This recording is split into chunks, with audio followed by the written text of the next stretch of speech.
it's Jackie Capstick, and this is my podcast, The Natural Healing Reel. Today, I have an architect of the mind, body, and soul as my guest. She is a business coach to thousands, and she has used her clairvoyance and her intuitive skills to help remove the old roadblocks that we sit with for years and years, so that we can move and actually really start getting some traction in our success. And so she calls it finding the inner genius in us. So I'm going to let you take it from there, Carol. All right. So I think usually, when people ask, others to introduce themselves, I kind of like to kind of introduce myself, not in a name wise, but, as a spiritual being having a human experience here on earth. And how I define myself as a multifaceted expression exhibitionist, meaning that I allow myself to explore and express all different aspects of myself, whether that be spiritual, powerful leader, in the dark, in the light, all these different aspects of myself, because I think we cannot pigeonhole and put ourselves in the box of one certain things. As a spiritual being and as a human, there's all different kind of aspects of ourselves that we need to express. And what I believe I've been put on this earth to do is to raise human consciousness and help people realize their fullest and greatest potential and capabilities while operating as their true authentic self. And I believe, as an archaeologist of the mind, body, and soul, and being able to kind of see people, but actually see through them and dive deep into their inner being and help them explore and unfold their true gifts that they may not be aware of. I think, that is my zone of genius. Wow. That was amazing. Love that. And how true is that? Right? So I'm a mom, or I'm a hairdresser, or right. And we just simplify ourselves down so easily. You've got lots of degrees as well, right? And you don't go that way either. You just combine it all into one. And that's great. Lead by example, teach people how. That was beautiful. I love it. Yeah, because I think it's important to really express that, because a lot of the times society identifies themselves and their self-worth based on the title, their materialistic things, all those things external, to them. But we're so much more vast and so much more amazing if we're able to kind of really flip the script and kind of look inwards instead of outwards. And there's this amazing quote by Carl Jung, who was one of my favorite psychologists when I was studying university. And he states that those who look outside themselves dream, but those who look within awaken. And I think that is such a profound quote, but I think people's ability to dive deep into themselves, I think it's the most beautiful and the most important gift that they can give themselves. Yes, but not an easy thing to do on your own. I think yes. that it's so I find myself, even though I have those tools, and I know that during the day, we just get ourselves busy instead of just sitting down and doing your meditation first off, so that you have not that going on for your whole day, right? Yeah. So tell me about yourself. Like, how did you get started in this? How long have you been? Obviously you went to university and got those skills as well. Was this kind of a later career that you kind of jumped into, or? Yeah, I think when I was kind of growing up, I've always had this I was interviewing someone yesterday, and we were talking actually about social justice, right? And I was looking back, and made me kind of remember my past and throughout high school and university. But I've always taken the reason why I got my degrees in university is because of inequity and issues that I saw in a workplace. So I've seen experienced bosses being misusing their power, and I said, fuck it, you know what, I'm going to go and be an HR consultant so I can stop these things from happening in the workplace. And so when I was in this working environment, I always had an aspect of wanting to help people, but then I felt like there were certain restrictions, because working in the government, there's only so much you can do to help people like psychology and all the other stuff before it's kind of a human rights issue or something like that. So I knew that I still wanted to help people, but in the capacity that would allow me for more freedom. Yeah. And so I kind of realized when I woke the fuck up in my career, having spent 7 years in university to get this degree and working 7 years in corporation, to finally wake the fuck up and being like, this is actually not the life that I was meant to live. There's something more. So I quit that job. Everyone thought I was fucking crazy, but I thought it was more crazy staying in this status, in this position that other people dream about and hold so dear, when it would make me miserable. So I kind of gambled on myself, and I was like, what is something that I want to pursue that has always been a dream of mine? So it was real estate and moving to Australia. So I decided I was going to move to Australia. I got a work visa. And then when I came back, I went to this real estate course. My friend's like, hey, you should go.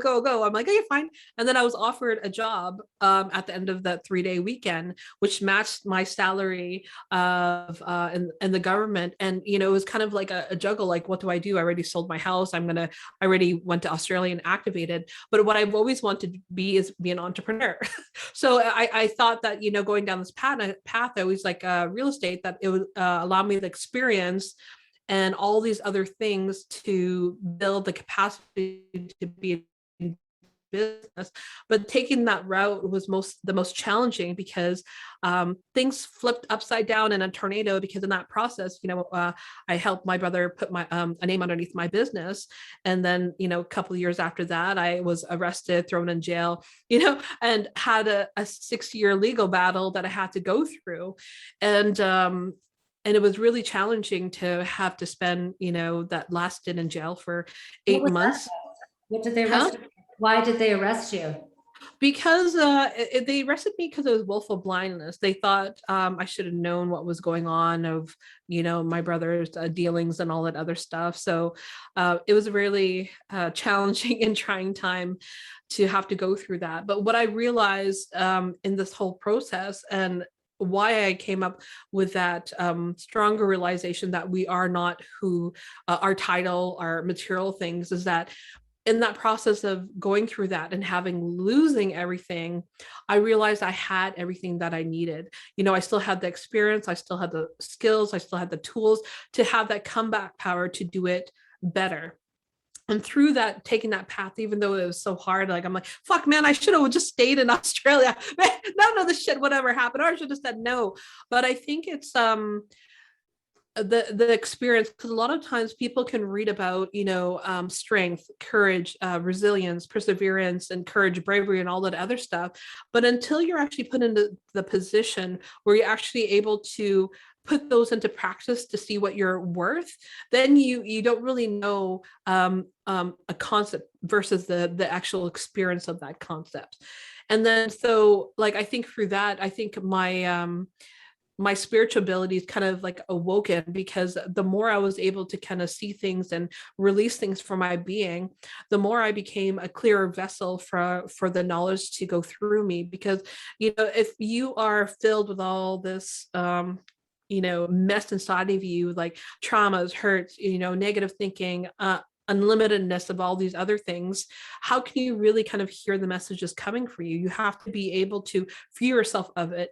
Otherwise, you're going to be kind of filtering through a very messy and ugly filtering system. You have to be clear to be able to obtain that message and give it to others. So that's basically how, and then from losing everything and going through all this thing, I got into coaching entrepreneurs and being able to learn what I learned in HR to kind of put systems and processes in people's businesses. But then that has transitioned as well, because now I am in a place where I want to focus on more of raising that human consciousness within people by kind of showing them how to develop themselves, much like how I've been doing for the last 12, 13 years. And I think it's really important to empower individuals rather than them being stuck to you or reliant on you, because there's so many gurus out there. They want their people to be with them forever. But I think I love the analogy of being able to teach a man to fish rather than giving him a fish and feeding him for a day. When you teach a man how to fish, you feed him for a lifetime, you give him the tools and capabilities to empower himself. And I think that is the road that I'm traveling on, which I want to empower people. And if they can still gain some value through my teachings further on, then fine. But I want them to teach them to be self-reliant and empower themselves, that they have their own fortitude and capabilities and strength to go through their own problem. I'm not saying that that they are not wrong to have help, to seek out help. I'm not saying that's not all right. It is all right. But I think if you are constantly looking outside yourself to relying on other people to solve your problem, then that in that sense you're handicapping yourself, because you're not giving yourself and trusting yourself with the responsibility to deal with your own shit. Yep. And it's a process, right? To start to learn to do that and ask, right? Because society we didn't know that we had gifts inside, right? Yeah. It's awesome, but it's a process. And I think what you're saying there, you don't have the ego, right? I think the teachers that have to have, that draw and keep them as students for the whole time, it just starts to get real ego-y feeling, right? So I love your analogy of the gift is in the giving, right? I mean, what you're doing is the biggest gift for you and them, right? You're empowering. Awesome. Yeah, and I think another big component of what I see is, there's this, I love quotes, and there's this other quote that I saw is that, what is that? Mother Earth will provide for every man's need, but not for every man's greed. Right. So I think essentially we need to kind of move from the me to the we perspective. And there's so much masculinity in regards to how things and businesses are occurring, running in this day and time in society. And I think we need to bring more of that, that oneness, that femininity into certain things, where we have that empathy, we have that cohesion, we have, just that balance of wanting the good for all. And not trying to one up, and not saying I'm better than you, I know this and that. I think if we can look at each other as equals, but knowing that we have unique experiences, I think that's so much more powerful. Because when we kind of take a look at this aspect, I just had a meeting before this, and I was saying that, when we making ourselves be better than others or put ourselves on a pedestal, that is the cause of separation. You know what I mean? And I think that is what competition, like I've never liked competition, and then women are the worst at it too, right? You're hanging out with them, and like if they're competing with you, you're like, okay, stop. I'm not. But the thing is, I think competition is healthy when competition is between the you that wants to remain the same and the you that wants to be better. If it's internalized, I think it's healthy. But I think when you're comparing and contrasting yourself to, oh my God, I need to be, I see Jackie, she's doing amazing, I need to beat her. Like that's just fucked up thinking. It's almost like, how can we work? That is our society. Enough, not many people have the information. Like that is, I mean, we need to spread this, because that is, everybody wins. Everybody. Yeah. And we all are equal. All of us have gifts and shit that's wrong with us, right? Or whatever, but we're all perfect. We're all whole, right? And so we're here to learn to love ourselves, I believe. Yeah, it's a journey, but I think there's so many things so many disparities out there. And I think, again, if people are able to learn to empower themselves, think for themselves, choose for themselves, rather than those having an external hand puppeteering them as to what they think, how they should act, what they, all those other things, then they'll never be able to be free, to be honest. But that road of empowering yourself takes courage. It's scary. It takes a lot of bravery and all those different actions, but your life will never be the same once you're able to take that path that has not been treaded by many. So true. Hey, once you walk through that fear, it's so exhilarating, isn't it? That you then want, don't want to, but you want, like, that's once you get started, you're done. Cause it's such a better, it's like the best drug in the world once you connect inside like that. But Yeah. but I think the toughest thing um, is the awareness for people to understand that we're not just our body, like that we Mm. are the mind, body, soul, right? Like Yeah. but like I have a lot of friends, and even my dad and stuff. No, no, no, no. Once you're dead, you're dead. Just like they just. So it's I guess it's just awakening, right?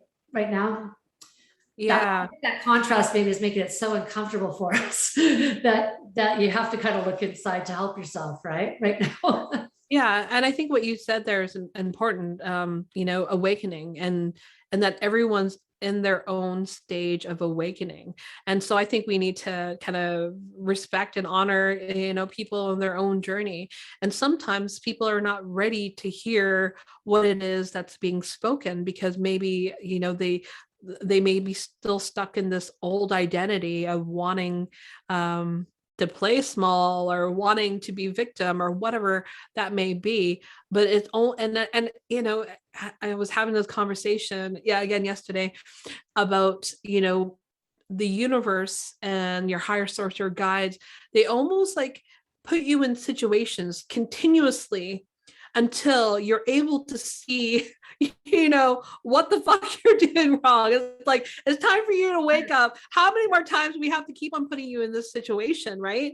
Until for you to wake up and be like, oh, now's the time where I have to cut off these different people, or this is a time that I have to change, or this is what I have to look at myself, why I keep on attracting those different people. So it's really those things keep on happening until you're really able to be radically honest and accept. It's like, okay, I got to change, and I'm willing to do the work. But sometimes that work is hard, and that's why not many people do it. Yeah, yeah, yeah. I've been deep in the work for a few years. Just much trauma, deaths, just a whole bunch of stuff that happened, and it just kept happening and happening. And boy, oh boy, was I down there. And I can gratefully tell you that I finally think I've popped up out of the rabbit hole after almost 4 years of up and down, and just ridiculous, such intensity. Like I was just concussions. It's like thinking to myself, what the heck am I so unwilling to have a look at here? Mhm. Because I can see the pattern, like it's just patterns, right? And then having that information, that if we actually stick through it and work through the uncomfortableness and keep asking, shine some light on wherever that fear is that I don't want to see. And it's just nothing. It's just nothing. It's our brain, like you were saying, it's got all those thoughts and stories that aren't even real or true. And we're yabbering on and wasting, we're creating the crap by having the thoughts, right? And the emotions, Mhm. and then it creates reality.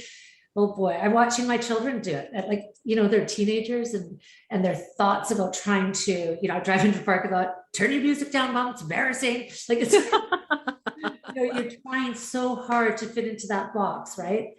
It's sad. It's sad. Yeah, but it's almost like yeah, like in life you have to take risks. You know what I mean? And you really do have to have, you know that kind of, I remember I was talking to this other fellow, and it's like, if you're scared, just do it anyways. You know Yeah. what I mean? Like, and the thing is, a lot of people are scared of what that thought process or what they're going to uncover when they dive deep or have that silence. That's where everyone wants to be inundated and distracted by all these things, because in the moment of silence, there's this thought that comes up, John, Mary, or Bob, take a look at what's in me, but no one wants to look because they're so scared and they're so of what they will uncover. But like I said, these thoughts are not our thoughts. They're programmed. They're from the collective unconscious. It's what you've been fed. So it's almost like until you're aware of something, you cannot change it. And that's why I think it's so important for people to take this self-reflection, this moment of pause, whether you walk in the forest or meditate or whatever, to be like, what is this thing that keeps on bothering me? You know what I mean? Why do I keep on running into the same fucking wall? You know what I mean? Enough. I don't want to run into this wall anymore. You know what I mean? But what's keeping me from doing that? So you know what? that's so big right there. How we ask the question, right? I Mhm. found that I was asking the wrong questions. Like, who did I fuck over? I was getting something really wrong. Like, and then the more I would say that, the more it would keep coming, right? And it was like, if it's get any worse, oh yeah, it's getting worse. Like, because our thoughts are bringing it to us. Yeah. And I know this stuff, but like you were saying earlier, the knowledge, but then you have to know how to implement it, right? And we're unconscious like 95% of the time. So the 5% when we're actually aware that, you know, how do you not have like a coach or like people to help you, you know? Yeah. But I think it comes down to, I always kind of state that I cannot give what I don't have. And so since I've been through so many different aspects of my life, abuse, physical abuse growing up with my parents, watching my dad almost trying to kill my mom, going through jail, like dealing seeking relationships where there's people are not emotionally available, and having to go through my own insecurity, all my own self-worth, my own struggle with like waking, and like all these different aspects, and even dealing with myself. And I think, when you know thyself, then you're able to know another person. Yeah. So, like I said, that's You can why, only love another as much as you love yourself too. Like you can't love someone exactly. else if you have Yeah. to the capacity that you know how to love, right? Yeah. But the thing is, if you have not done the work, like say, for instance, you're my client and we're having a session right now, I wouldn't be like, I wouldn't be as able to be as present as I am right now had I not done the work myself. Because if you were really stuck in your ego, I'm like, okay, what does Jackie think of me? Oh, did I say the right thing? Or what is she going to say next? Or how should I respond? Versus just being in your presence and really kind of picking up what spirit is telling me. It's like, okay, I feel and sense that, this is coming up. Like, when did that happen? I'm seeing this has happened in your childhood. I see this is something that you need to work on, or they're showing me this is a career that you need to kind of career that you need to look into. And I think that's when all these things come, because it's you're focused on the person in front of you and you're not focused on yourself. How can you really be there for someone if you're not really present on that individual?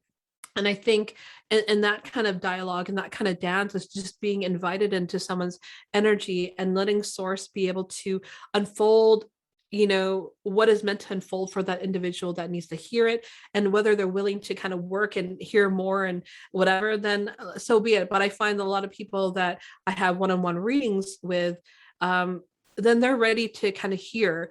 But I think sometimes necessarily they may not be ready to do the actions of what's needed to get them from here to there, And the knowledge of how to get them, right? exactly. Right? Because we don't have all those skills. We haven't Yeah. been given those skills. So unless you're actively out there seeking, which, Mm. I always have been, I just have a junkie for this stuff my whole life. But all self-worth, right? No, abandonment, all self-worth stuff, right? And so, yeah, I think we all have it. And if we don't have this information, um, then you can't do the work. And then Well, I you think, don't get to, you don't get to feel, you don't know, you don't get the tools to love yourself, to yeah, learn. but I think, I was just, recorded one of my podcasts, and I was talking about fuck instant transformation, because so many of the times we want a quick fix, we want that instant gratification. And I think when we're growing and evolving, there's another quote that I love so much, the journey to 1,000 miles begins with a first step.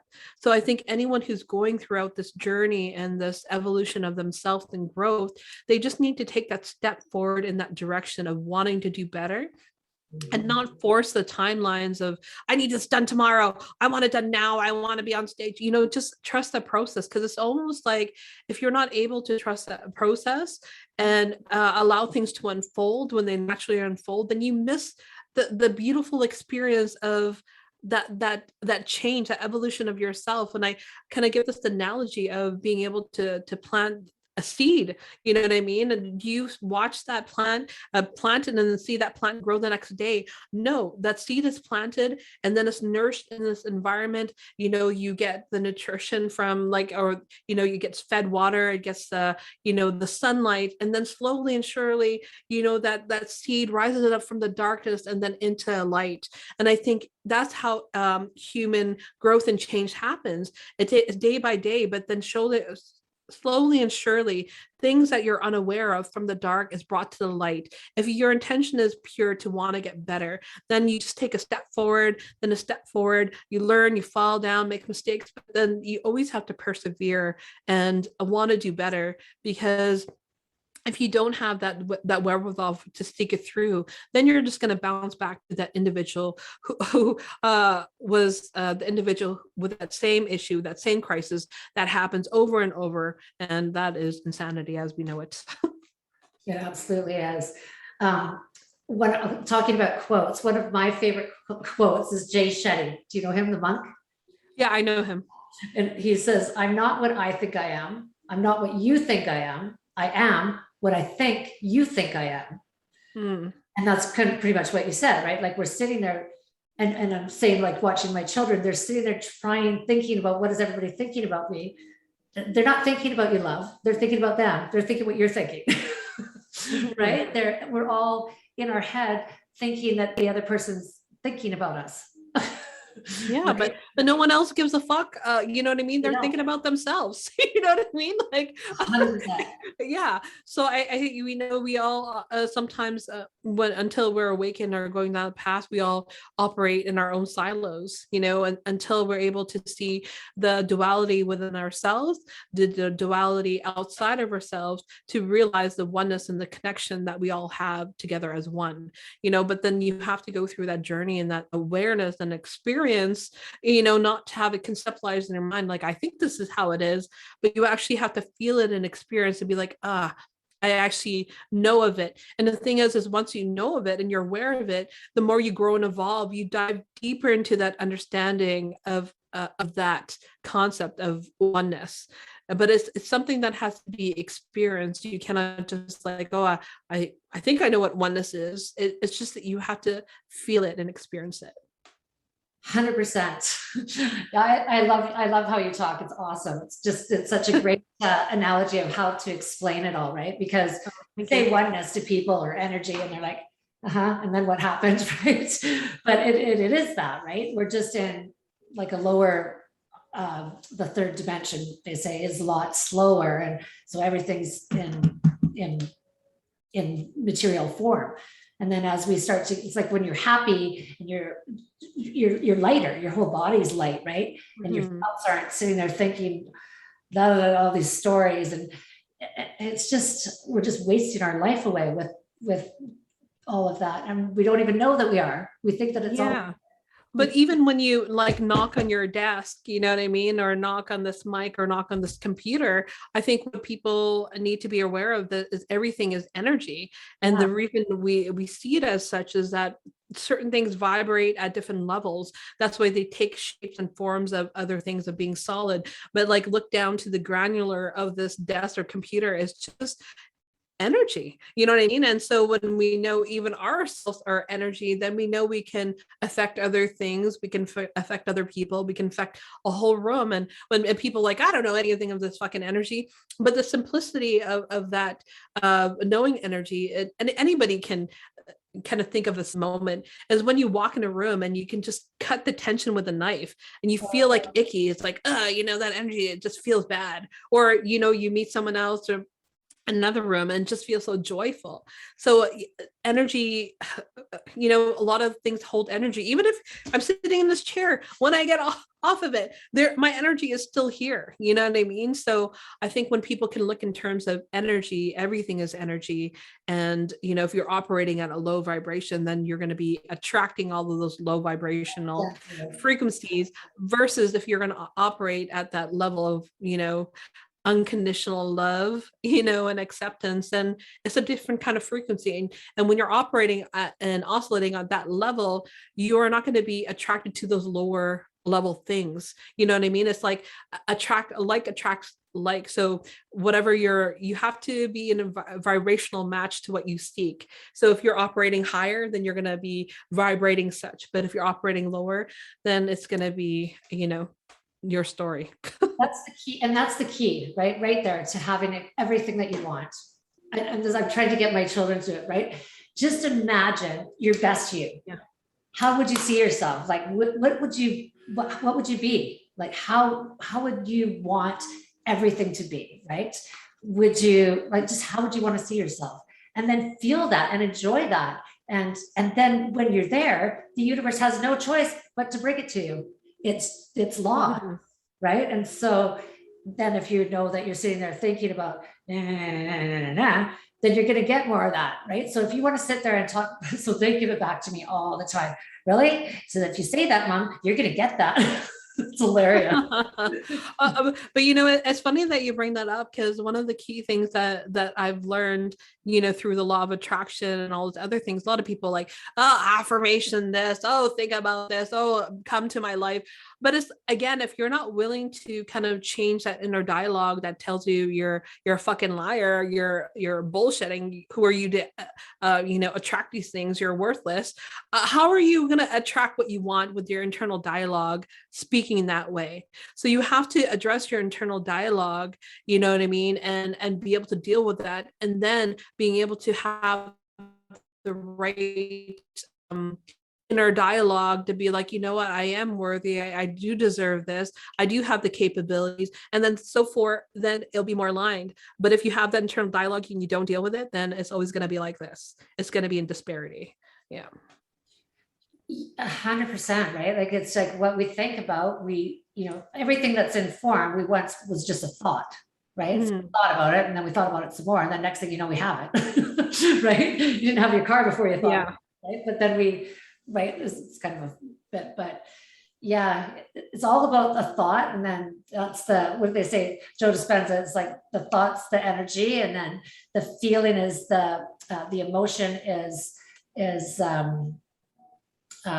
whatever that energy is, which brings it to you. I can't remember what the word is. Sorry about that. Yeah. Like, I think the thought is like, the spark, but the emotion is like the fire, you know what I mean, that amplifies it. But I think a lot of the times, even with energy, like even how our brains work, we are a sender and receiver of transmitting energy. And the thing is, even like a thought, like, when you go through this deeper into this awareness and spirituality, you understand even deeper how powerful a thought is, and it's so, isn't it? Yeah, it is. So, and then there's another quote that I love so much, and it's by Jim Rohn. He says, stand guard at the doors of your mind. So when you stand guard at the doors of your mind, you won't allow yourself to, really entertain negative things or negative people or like news and all this other stuff. I can't even remember the last time I watched TV, not unless, I see my mom or whatever watching something, but I can't sit there and enjoy it. You know what I mean? It's kind of, you look at things that are more like joyful, but you always have to be mindful of what you're taking in. Because my mentor said, if you're, thinking garbage, watching garbage, and your, input is all garbage, then guess what? Your output is going to be garbage too. So I was like, oh, fuck, you really got to be mindful of it. Yeah. We're putting out a frequency, like a radio station, right? Like we're tuning in. I always tell my kids, like, you're broadcasting what you're thinking about yourself. So if you want those people to like you, then you need to like you. So if you're like, and we got to program that, but we need to understand, you need to know that first. Like, I don't know that a lot of people know. Like, I'm still learning. Are you? Like, how you got to implement stuff to get it to, you can have the knowledge, but then to actually put the knowledge to work. I think, what has transpired for myself is just that level of knowing and being, you know what I mean? So it's like a lot of the things, I've done a lot of deep work, and I've done so many things. And since, of my ability to connect with a source, and not only just being a clairvoyant, but clairsentient and all the different clairs, it's different. It's almost like, how I can describe it, it's just almost like the experience and the experiencer become one, but then also you're able to witness that experience. So it's just that state of knowing things and being one with um who you are, which is, you know made in the image and likeness of source. Therefore, you know what I mean, that everyone is godly, everyone is powerful, everyone is a goddess, everyone is beautiful, and everyone's powerful. And I think a lot of times we're taught to be less than, because that's what's just portrayed in society. But if we're really made in the image and likeness of our source and God, then we all are pretty powerful beings, Yeah, we're already whole and perfect, right? We just think Yeah. we're not, and so we focus on that, and then we keep focusing and get more broken down.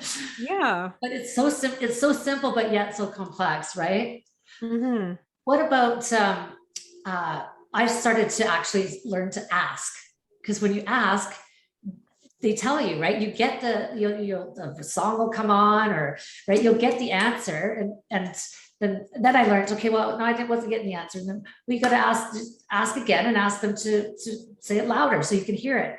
And once you start having that interaction, that's a whole other thing. Like, that really lets you know that this is not bullshit. This is real, and you're connected to this. And I think that really, just having these little bits of knowledge of how to do it and how to ask the questions, and, don't put out there, yeah, oh yeah, life sucks, right? We say all these things, and we're creating a shitstorm for ourselves, and we don't even know it. Yeah, but I think it's a really important thing to point out is that, when we're going through this thing called life, everyone is looking for an easy fucking life.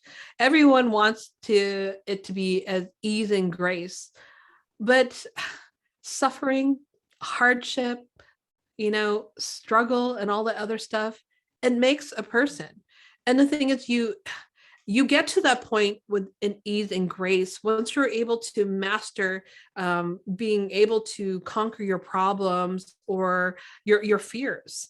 And I think, there's another quote that I love from Arnold Schwarzenegger, and he says, "You got to love the pain that makes you a champion."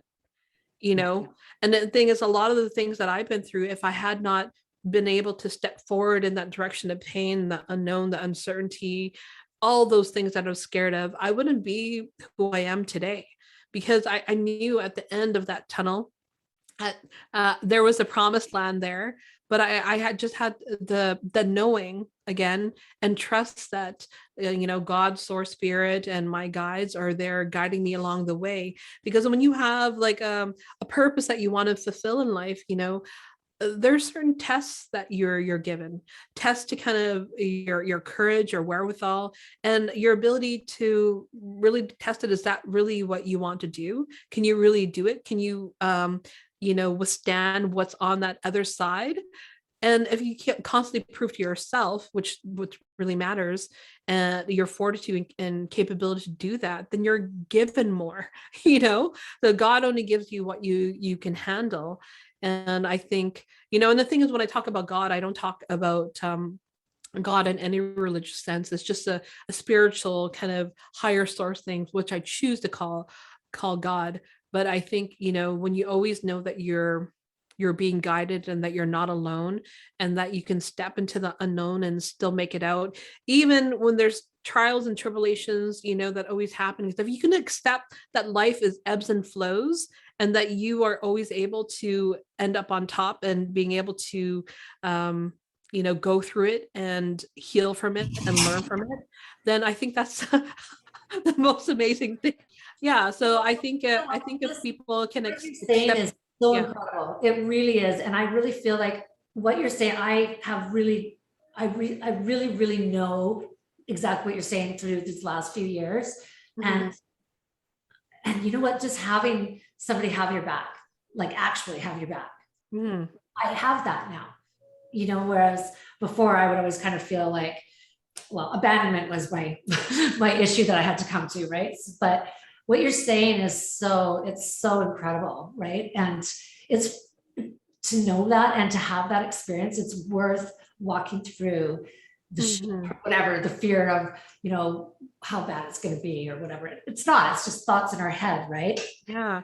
Yeah. And you just have to love all of that because like, again, I think it comes back to that experience. Like, how do you know, um, you know, courage if you have never been fearful? How do you know, true love if you've never experienced such pain? How do you know, all these different things if you weren't able to experience the opposite and extremity of that other, you know, feeling, you know? And I think you can compare and contrast. You don't know, especially when you kind of venture into the unknown and the uncertainty, you don't know what you have in you that is being laid dormant. And it's only until you take a step in that direction of fear or whatever that things awaken with you that you don't even know you're capable of. But how you know you're going to do that unless you take that step forward and test yourself, you know, to see what you're really made of. And I think so many people have the capability and the capacity to do amazing things, but it's almost like they're stuck in this kind of, you know, silo because of, again, the program and thinking that they're not enough. Well, you know, who am I to, you know, go ahead and teach this or do that when Mary and Bob does it better? They already have a big following and there's not enough for anyone. But that's fucking complete bullshit. There's enough for everyone. Not everyone is going to be attracted to Bob and Mary. That's So right. you over here, you know, with your vibe and like the way you're teaching style, there's a whole different audience for you there. So there's more than enough, you know, different strokes for different folks, right? Yeah. Well, and I don't listen to just one teacher, Mhm. like I Yeah. like Greg Braden and Bruce Lipton and Hmm. Joe Dispenza, right? Like they all say it differently. Greg Huberman, like they explain all the science and how it all works and the quantum. It's phenomenal. Like who we are and where we are and where like what we're connected to. It's fascinating. I can't get enough of it. Like there's so much to learn and it's changing and they're learning sciences. They can't even keep up with science now, right? Hmm. It's yeah, it's just I love it. Love it. Yeah, it's really an exciting time to be on this planet, this earth, you know, and um, the ability to kind of choose who you want to be. And there's the Shaolin monk and Xinghang Yi, and he said something very profound, and I don't know, it just really it brought a lot of emotions up to me. And he says, you know, there's a lot of injustice that happens in this world, and there's also a lot of righteousness that happens in this world. And at the end of the day, how do you want to contribute to this world with what you have to offer? You Great know what point. I mean? Yeah. And it's that just kind of even it gets me emotional right now, but everyone has a choice of how they want to contribute to making this world a better place. And don't ever think for a moment that what you have doesn't matter. Everyone, again, you know, has their unique experiences, their different perspective, their own kind of genius within them to kind of show this world. And don't let the fact that um your limiting thoughts, you're being scared and fearful stop you. It's when you're feeling that, then you know it's right for you to move in that direction. And then people talk about this whole thing about purpose, like what is my purpose, whatever. But again, you know, the journey of 1,000 miles begins with that one step, because when you take that step in that direction where, you know, you've been urged to take, you know, you don't know if that will lead you left or right or straight or up or down. It may lead you into something totally different than you ever imagined. You know, I'm thinking in my own journey, I wanted to help save people and go to human resources. Whoever thought I would ever be in this position I am now? But again, it's just kind of trusting and betting on yourself that this is the journey that you need to maneuver and navigate through. And you may end up in Timbuktu, you may end up in, you know, another Timbuktu, or, you know, a town of nowhere, who knows, but just trust in yourself that you'll get there someday and to never give up. Yeah. Yeah. And I think when I realized I wasn't trusting, it's so hard to see ourselves, right? We just can't see ourselves. We can see what everybody else is doing wrong, but not ourselves. Right. And so, but when I came to the awareness that I wasn't trusting, and I was in fear, obviously, but I wasn't aware that I was in fear. Right. And then when I just kind of had that analogy, I was like, oh, and you know, then like what you were saying, you can't heal anything, or you can't move past something if you're not aware of it, right? And so just having that awareness and then be able to walk through that, and then just knowing that, okay, if I'm asking and I'm getting a response, then I know I'm looked after, right? And so just that little bit of interaction that I started, and then just having and building on that like a muscle, right? And boy, it really took me out of fear. It really helped me feel like I was looked after. Like I know I am now. Like I have no doubt, because when I ask, I can hear all the time, and you just start to, I don't know, it's such a great, we all have it, right? The clairvoyances, right? But we don't think we do, right? We just think we say we can't hear it, or we don't know, but we all know, right? And it's a crazy fucking thing to think that we all don't have it. We all do. Like, think about even the simplest things. Oh, I was thinking of my friend and they happened just to call me. You know what I mean? Or, oh, I was, I kind of felt like when I was walking, I needed to take a left rather than right. And when I turned left, you know what I mean? I was met with a person I haven't seen in years, or I was met with this opportunity that was never, folded. So everyone is always guided and given ideas. And I think there's this saying, the words of wisdom cannot be heard with those who cannot hear. So it's almost like you have to be able to, be that vessel to hear it. Because a lot of times everyone to get all these ideas, but the people who pick it up and are can bring it to fruition is that person be like, oh, I think I can take this from inception to completion. I think I can bring it into this world, into life. But then the people who originally have it, they can hear the wisdom. So it went to someone else. So everyone has intuition. Everyone has that little contraction, you know what I mean? When you feel like, oh, that doesn't feel good, or, oh, it feels amazing. So it's almost like when we're able to kind of feel, be aware of these kind of messages that our body is giving us, or what source is giving us, even if that's a little tinkling, or you knew you should have did something, but you didn't do it. Why? You know what I mean? And you made that other decision, and you got fucked over. You know what I mean? How many times do you want to get fucked over? So my husband says that all the time. I knew that I shouldn't have done that. It's like, yeah. So just trust your intuition. If your intuition is telling you like, don't go there, or do this, or turn there, then just take it. So the more you're able to trust your intuition, the more you build the capacity to trust yourself, so it's all taking a step in that direction, right? But see, that's key right there. Like, how do you trust yourself, right? Because we don't know, but that's how. Like, it's simple little things, but if we don't know that, then you're sitting in there still with, okay, well, I don't trust myself. How do I love myself? Okay, well, I think I love myself. How do I love myself more? Am I going to go for another massage? You're not loving yourself doing that. You're taking space out, but you're not within, right? Yeah, but see, even the concept of self-love, like I remember I was having a discussion with,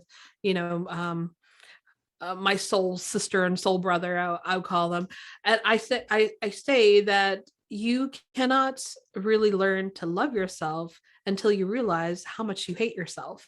And the thing is that the reason why I can state it that way is because I experienced it. I hated myself so much, and I wasn't even aware of it. And it's only until I investigated and kind of realized, whoa, you know what I mean? I hated myself because of all these different factors, and from childhood and all this other stuff. And when I realized how hard I was on myself and forgave myself, I broke down in tears and all these other things. I wasn't healed at that moment. It was like a very long evolution. And I'm still dealing with it until this day. But I'm at the point where, yeah, like, what is there not to love?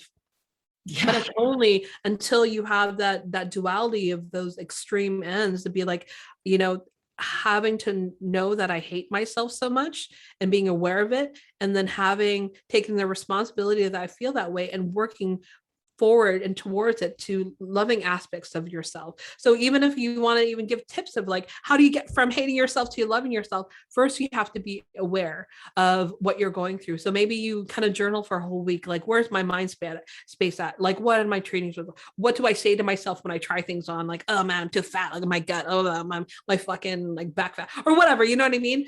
And then you kind of move towards, it's like, you know what, I'm grateful that I actually have a body. I'm grateful I have these hands and fingers and legs. So some people don't have arms, some people don't have legs, some people are blind. So I'm happy I can see my body. So just being in gratitude, and then being able to look at yourself in the mirror naked, it's like, oh, I love my body, I love my breasts, I love my ass and all this other stuff. Then you learn to kind of love what God has given you. And it's not easy, like, but you have to really, it isn't easy. go through. Yeah, you have to go through that whole process. It's challenging. Yeah. Yeah, but it's the whole process, and it's, again, you have to build that emotional and mental muscle to kind of go through it, and being able to flip the script. But unless you're not able to kind of be radically honest that you hate yourself, you can't really love yourself, then you won't be really authentic, because the thing is like, yeah, I love myself so much. I love myself so much. And you have that voice inside. No, you don't. You're a fucking liar. You hate the way you look. You know what I mean? So you have to investigate those thought processes that are causing inner dissonance with what you want, and versus what your inner self is telling you. Yeah. And there's that underlying feeling. And Mm. what I learned was a lot of mine are generations old, like we're watching and we're taking on what our parents and family are thinking and saying and doing, as that's our foundation and who we are, right? And their perceptions or their judgments of us, then we think we're not whole because they don't think we're whole, because right. And then we go out on our own, right? At 7, I think we start to look outside into the world, and then we start all broken up, right? Start with the foundation that's all cracked up. But the thing is that it even goes back even further. Like, I think if people were to kind of think about the moment that they were conceived, you know what I mean?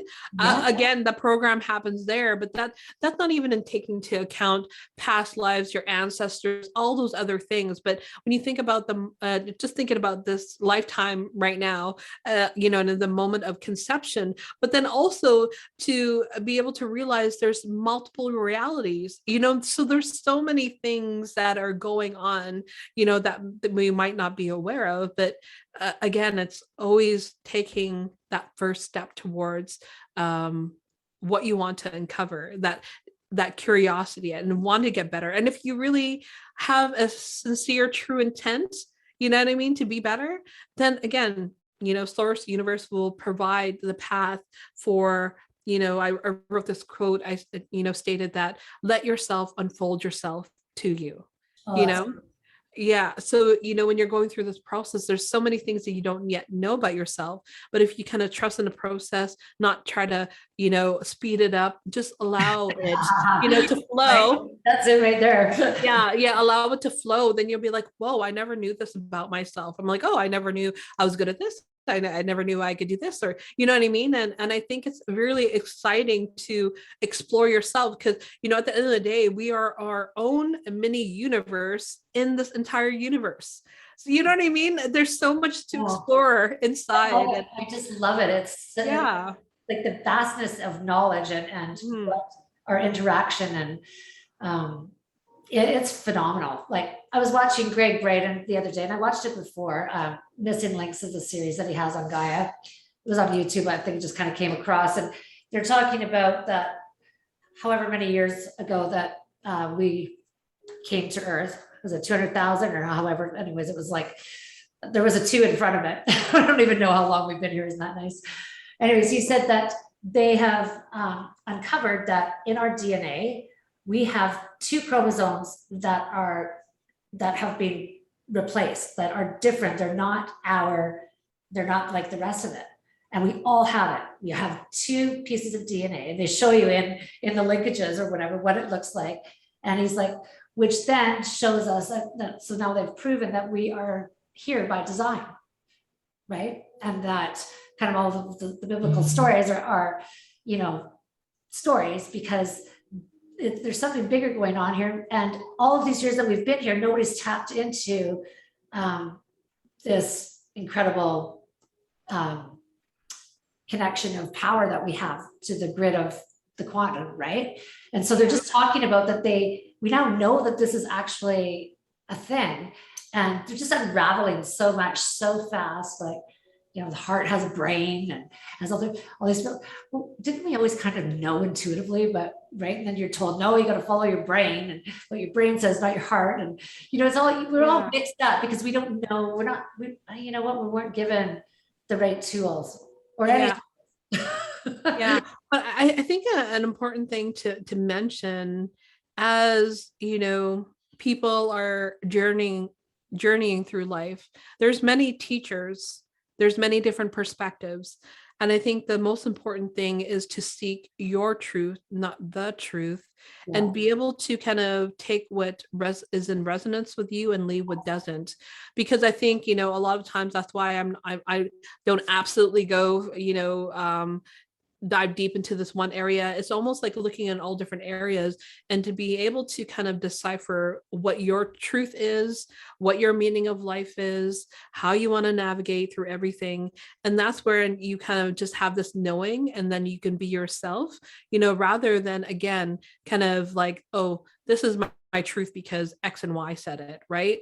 And I think that's really important. That, you know, that it wasn't kind of like the Big Bang, right? It was actually we're here, like God has put us here by design. And these chromosomes, like we have so much to evolve still. Like we haven't even tapped into what God has given us, right? And so I think he was just kind of not taking away the whole connection to, you know, Mother Gaia and source and all that. It was more just that those, you know, the Big Bang or the Adam and Eve, right? There's actually different meanings for them. That wasn't just the beginning or whatever, because they kind of know something. They're unraveling more and more information about how connected we are.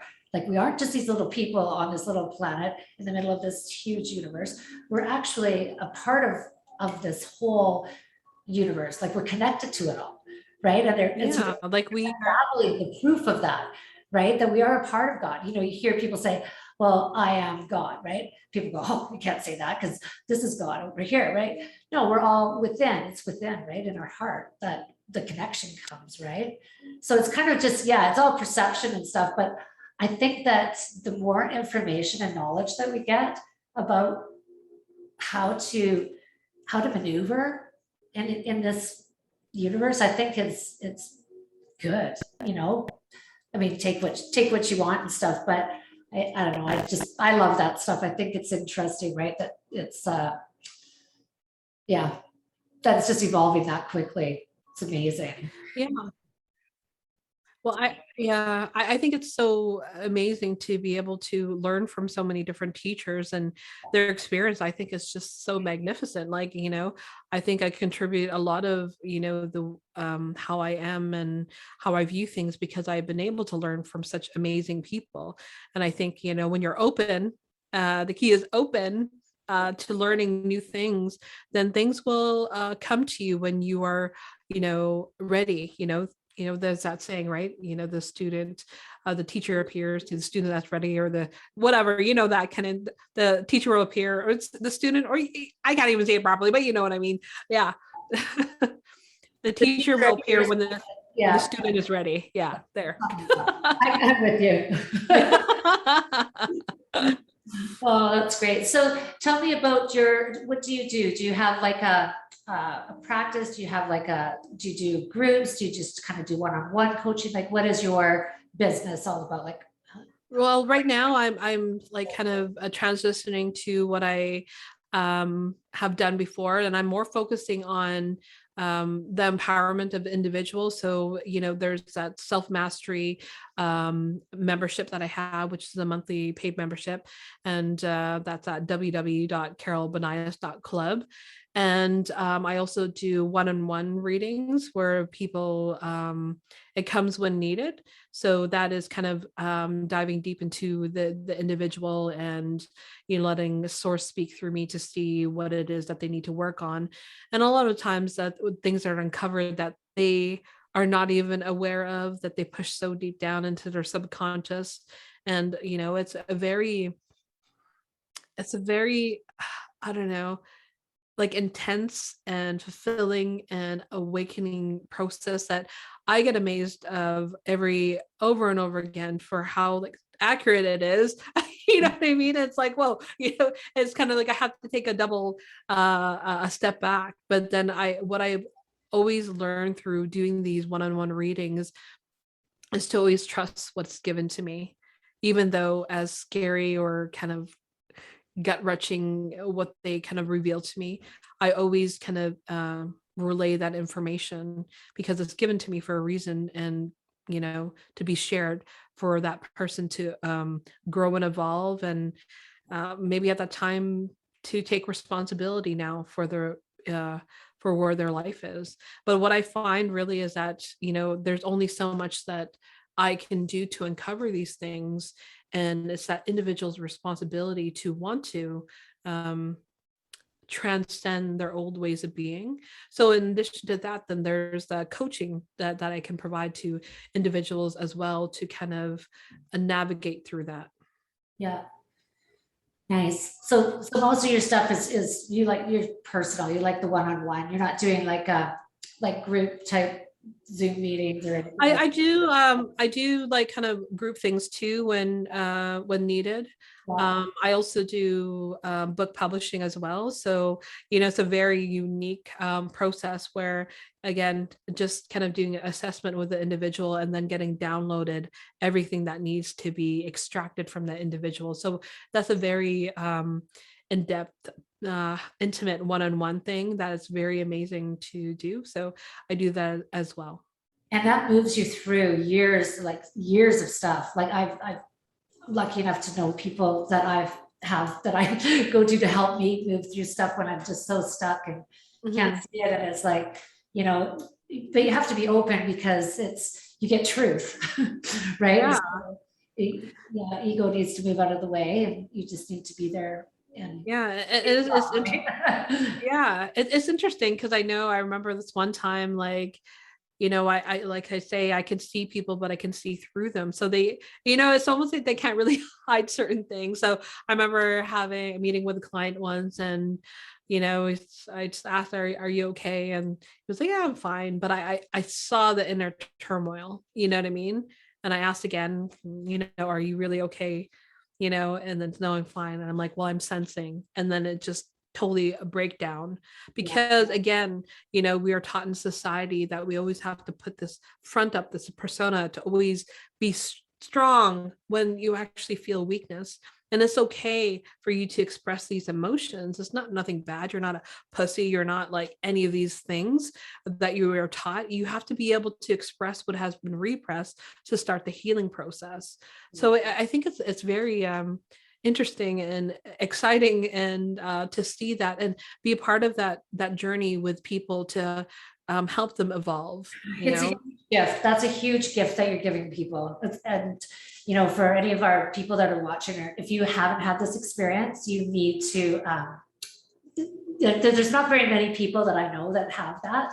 But when you have a coaching session and you have time with somebody one-on-one like that, boy, oh boy, oh boy, you just get rid of so much garbage and junk that you're carrying around. You don't know what it is, where it's being stored, and all of a sudden it's all cleaned out. And it's a pretty amazing. That's amazing that you have that gift and you're giving that.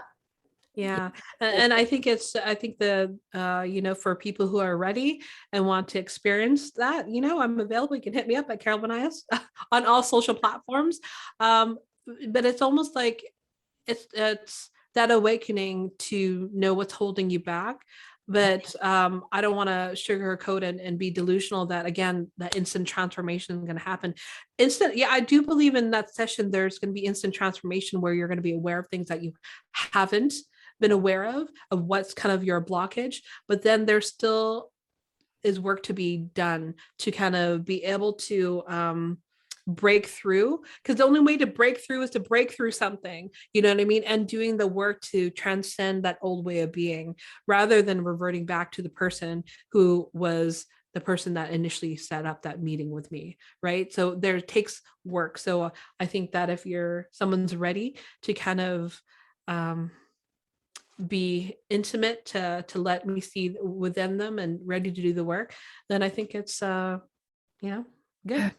And if you think about it, why wouldn't you, right? If you've got somebody who's there that has that can help assist you and because we can't see ourselves. It's just so difficult, I believe. We get glimpses of ourselves. Oh, I'm doing this, or oh, right. But it's just it's I find it really, really tough. Yeah. And I think the thing is though too, because my sessions are not cheap, they're pretty pricey, but it's almost like, what is the price that you would pay to be able to finally figure out what's holding you back? You know what I mean?